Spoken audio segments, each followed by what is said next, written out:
સિદ્ધપુર નગરપાલિકામાં ઉપપ્રમુખ સોનલબેન દ્વારા પાલિકાના પ્રમુખ અને કારોબારી સમિતિના ચેરમેન પર ભ્રષ્ટાચારના ગંભીર આરોપ લગાવવામાં આવ્યા છે। આ મામલે તેમને રિજિયોનલ મ્યુનિસિપલ કમિશનર ગાંધીનગર ઝોનને લેખિત ફરિયાદ પણ કરી છે। નમસ્કાર, આપ જોઈ રહ્યા છો ચક્રવાત ન્યૂઝ। હું છું આપની સાથે નિધિ। ચક્રવાત ન્યૂઝ। સિદ્ધપુર નગરપાલિકાના ઉપપ્રમુખ સોનલબેન લેખિત ફરિયાદમાં જણાવ્યું છે કે કારોબારી સમિતિના ઠરાવ નંબર 43 દ્વારા 7 ઓક્ટોબર 2025 કાર્તિકી પૂર્ણિમાના મેળા માટે હંગામી પ્લોટની ફાળવણી માટે ઓફલાઈન ટેન્ડર પ્રક્રિયા હાથ ધરાઈ હતી, જેમાં 5000 રૂપિયા ટેન્ડર ફી અને 5 લાખ બાનાની રકમ નક્કી કરવામાં આવી હતી।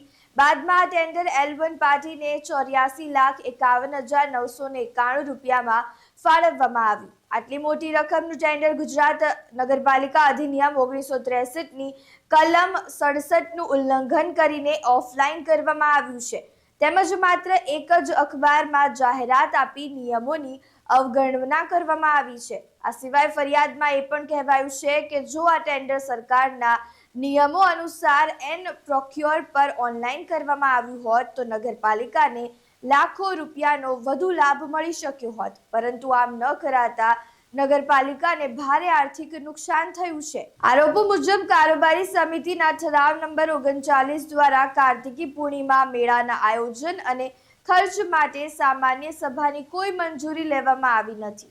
માત્ર કારોબારી સમિતિના અધ્યક્ષની મંજૂરીથી અંદાજે 70 લાખ જેટલો ખર્ચ મંજૂર કરી દેવાયો છે। આ ખર્ચ માટે જૂના ભાવો પણ ગેરકાયદેસર મંજૂર કરાયા, તેમજ સરકારની ગાઈડલાઈન અને તકેદારી આયોગની સૂચનાઓની અવગણના કરાઈ હતી।